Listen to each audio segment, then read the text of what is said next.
I want to ask you something, and I want you to answer it honestly. Not out loud, but in your body. What do you do at 9 p.m.? Not what you wish you did, not what you post about, but what do you actually do when the day is done? When the inbox finally gets quiet, the kids are in bed, the noise of the day disappears, and you are alone with yourself for the first time all day. What is it you do? Do you open something? Do you eat something you weren't really hungry for? Start scrolling and tell yourself it's just for a minute? Put on some kind of show? Or do you pick up your phone and start analyzing, planning, solving some kind of problem that doesn't need solving right now? I'm not asking you to shame you. I'm asking because I did all of it. And for a very long time, I called it self-care. I called it unwinding. I called it being a modern woman who deserves to decompress. What I didn't call it, what I wasn't ready to call it, was running. If you listened to episode 1, welcome back. I love you for being here. If this is your first time, I'm Nadia Oliveira, psychologist, life reinvention coach, single mom, living in Mallorca.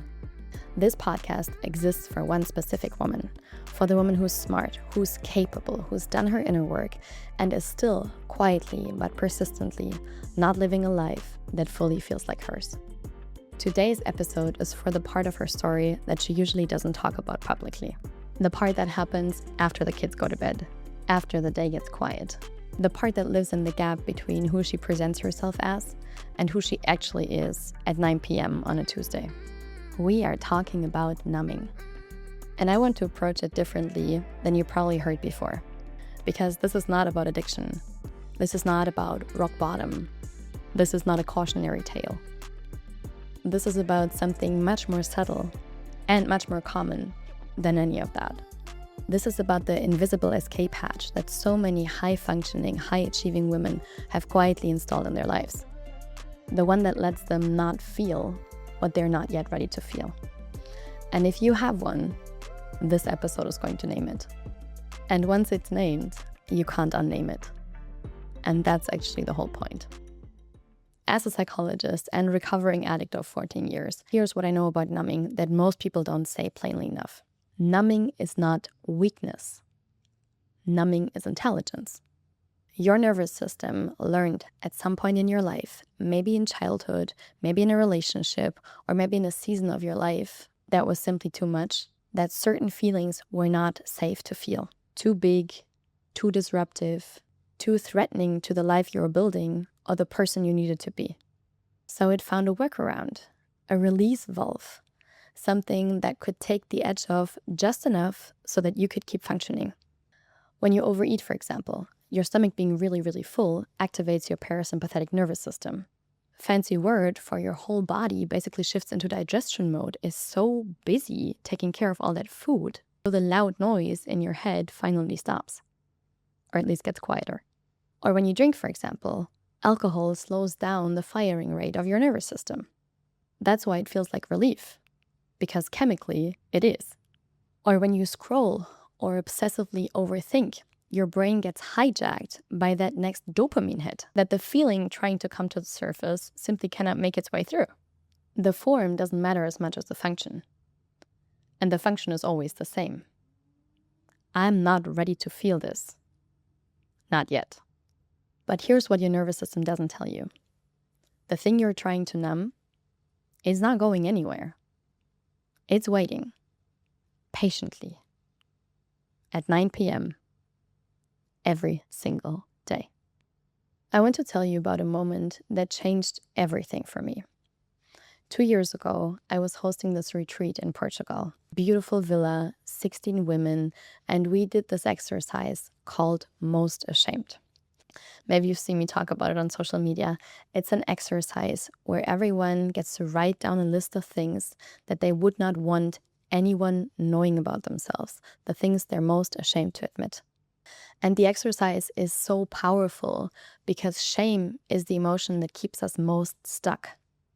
Because thinking if anybody knew this about me, they would reject me, they would hate me, they would find me disgusting, they would leave me, they wouldn't want anything to do with me, is what is keeping us silent, stuck, and performing. So of course I did the exercise too. Sat there, pen and paper at hand, and what I wrote down was, I'm most ashamed to admit that I secretly think I am married to a loser. And I sat there in shock, staring at what I'd just written.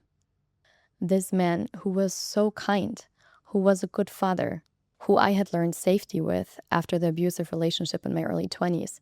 And this was what I had written. Looking back, I know this was never about him being a loser. It wasn't what I actually meant. Because what I actually meant was, I have outgrown this, and I cannot admit that. Because admitting it would mean everything would have to change. So I folded up that paper, and when it was my turn to share, I shared all the other things that I'd written on the list and kept holding the container. That night at the retreat venue, I had a watered-down conversation with my then husband about what I wanted to change in our relationship. And when that did not happen in the following months, every time I got close to that feeling of what I had just written down on that paper, I found the escape hatch. I got really busy, really productive. I thrived on the excitement of just having moved to another country. I made so many plans, I worked, I was socially all over the place. I ate my fruit and yogurt. When we spent time together, we usually watched a show, or I scrolled until my eyes got so heavy that sleep could take me before the feeling could. And that's the numbing. Not dramatic. Not necessarily a rock bottom. Just a slow, sophisticated, very intelligent way of not looking at what you already know. In my work with women and in my own life, I've seen 4 main forms the numbing usually takes. And I want you to listen for yours.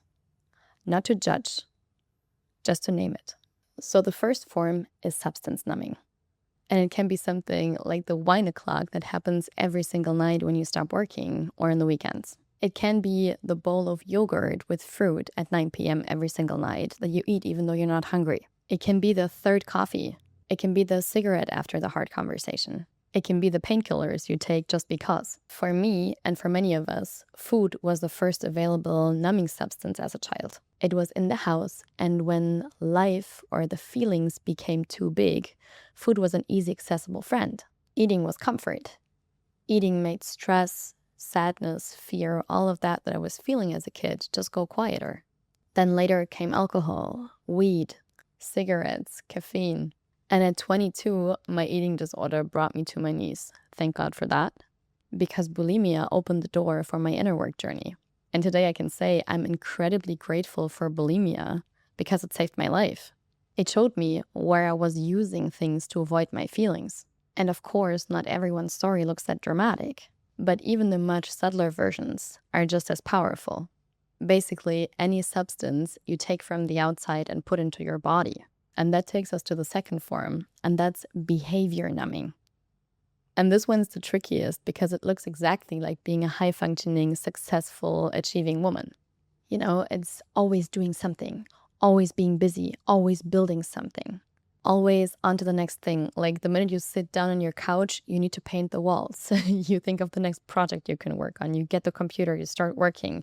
The minute your kid is playing on the playground, you get on your phone and start answering emails, taking calls, like acting busy all the freaking time. The always having something in the background so you don't actually need to sit in silence. You're probably not the one to doom scroll, but you're someone who productively scrolls, who productively shops, like who even uses the time to unwind, to be productive, to do something. And while that can be an incredible asset, it can also be a path to mute. And I know this one intimately because I've built businesses, I've hosted festivals. I know what it feels like even to fill every hour with something meaningful, even with journaling, making that a to-do. Telling myself this is purpose. And sometimes it was. And sometimes it was the most sophisticated escape hatch I had found. And the question I like to ask myself, like, is this moving towards something? Like, does this action come from a place of moving towards something? Or does this action come from a place of running away from something? Because the same thing, the same action can be true in both directions. The same with procrastination. It could be procrastination, but it could also be rest. And I think this is why it's important to sit with it and to really we're going to come to that later, but to really pause and ask me, like, where does this come from? What place does this behavior come from? What place does this me having the substance come from? And that brings us to the third form, which is people numbing, one very dear to my heart. And that's the woman who avoids being alone. She might say she likes being alone, but she always finds a way to not really be alone. Because solitude would mean sitting with herself, and that's the one thing she's been avoiding. Before I started my inner work journey, I have always been in love with someone. I always had an incredibly full social calendar. It can show up as always being the therapist in the friend group, always being available for everyone, always helping everyone, not really having boundaries, not saying no, but actually saying yes to everything, and then secretly sometimes resenting the people for it because I said yes. Seeking validation from other people instead of giving it to yourself. And on the outside, that's again the mean thing. It looks like I'm the really good friend. I'm the really good wife. I'm the really good mother. But I'm basically numbing because nobody's ever home here. I'm out there in everyone else's business, on everyone else's side of the street, taking care of things, fixing, managing, controlling, but nobody's really home here. Recently showed up for me in using dating apps. That's people numbing. Like, it's also behavior numbing because the swiping is quite fun and substance because my phone can be a substance, but also people numbing because like the excitement of texting with people. Like, when do I open my phone and swipe? Is this really the moment where I swipe from the place of, okay, I'm excited to meet someone, I'm ready to date? Or is it a moment of, okay, I have nothing to do, or there's a feeling I don't want to feel, so let's just open the app and swipe a little bit. And like I said, people numbing can look like generosity. It can feel like connection. And underneath it is a woman who hasn't sat with herself in a while. Maybe it's been a week, maybe it's been a month, but maybe it's also been years of not checking in with yourself because there's always someone. And then comes the fourth one, also one of my favorites, the sneaky one. The one that is really, really hard to catch because it looks like being thoughtful, being responsible, being self-aware, even being reflected. What I'm talking about is overthinking. And one of my favorite sentences of all times is overthinking is under feeling. It's the woman, and I have been her, who cannot stop analyzing her relationship, her choice, her future, who maybe even writes pro and cons lists. The one who lies awake at 2 a.m. running the same scenario for the 100th time. She's not thinking too much, she's feeling too little. Because thinking is keeping her in her head where everything's controllable, right? If I imagine the worst case and the worst case happens, like, at least I was prepared. And actually feeling what's happening here would take her somewhere she's not ready to go. Because at some point in her life, she decided that whatever feeling meant was too big, was too scary. And here's the thing. Most of us have not learned how to feel our feelings. I mean, our parents couldn't teach us because they didn't know how to do that. So most of us grew up thinking whatever we're feeling is incredibly scary, needs to be locked out, needs to be numbed, because there was no way all of that was happening here was safe to actually experience. And especially for high-achieving, intelligent, self-aware women, this is often, like, overthinking is often the most used form, because overthinking is basically your head's solution to not have to feel the body, the thing that is so incredibly scary. So your head, by overthinking, is doing its best to keep you safe, but also keeping you numb. And here's the part I need you to hear. The numbing is not your enemy. The numbing is a messenger. There's a poem by Rumi called The Guest House, one of my favorite poems of all times. And the idea is every emotion, every feeling, every uncomfortable visitor that shows up at your door is a guest. And the instinct for someone who hasn't learned how to deal with those guests might be to lock the door, to keep them quiet, to turn up the volume inside to numb them away so you can't hear them. But the thing is, when you lock the door, they don't leave. They just start knocking louder. And you also have to get louder and louder to actually drown them out. And that's one reason the numbing escalates over time. Why 1 glass of wine becomes 2 glasses of wine, becomes Saturday, becomes also Sunday, becomes 1 cigarette, becomes a whole package. It always has to be more to turn up the volume to numb. And Rumi's idea and the idea of the poem is, what if your house, your body, is a guest house, and you open the door and invite the guests in? You ask them to sit across from you and start listening to them. And that's when something truly magical happens, because every feeling that shows up wants to be heard because it has a message. Your emotions are not your enemy. They're basically just energy in motion, energy that wants to be moved. And by locking them out, we're obviously not moving that energy. By sitting in fear and overthinking about it, we're not letting that energy move through us, because most of us have not learned this. But like I said, your emotions are your guidance system. They're always pointing you towards what is true for you. When something feels deeply uncomfortable in your body, that's not a sign that there's something wrong with you. That's a sign that you're living a life that is not in alignment with who you truly are, with your deepest truth. And the discomfort is like friction.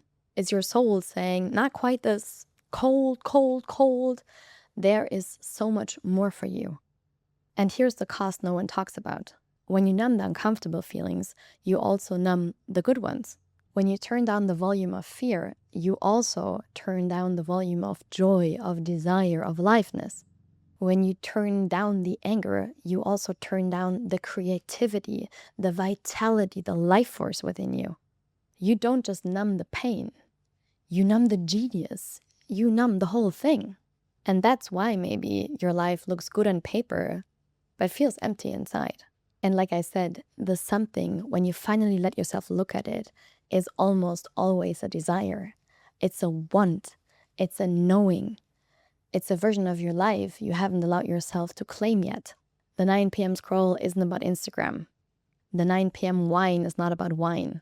The 9 p.m. overthinking is not about the problem you're actually turning over in your head. It's about the feeling you are not ready to have yet. And those feelings are not here to destroy you. They are trying to show you where your 12 out of 10 life is waiting for you.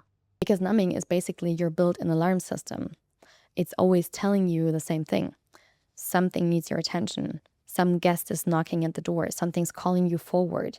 Something inside of you is ready to stop settling and start listening. And the only question is whether you are ready to start listening back. And when you finally get ready, when you finally let yourself feel it instead of running from it, that is stage 2, reclaiming your desire. And that's the beginning of a 12 out of 10 life. But you cannot get to stage 2 without first doing stage 1, which is right here, what we're doing together right now. This week, I want to give you one practice, not a strategy, not a challenge, a practice. For the next 7 days at 9 p.m., before you reach for the thing, I want you to pause just for 30 seconds. Sit with yourself and ask your body, what am I actually feeling right now? Not what are you thinking, not what do I need tomorrow, but what are you feeling right now, this moment, in this body? Don't have to label it, you don't have to call it fear. Just notice, is there a pressure? Is there a tingling? Is there a tightness?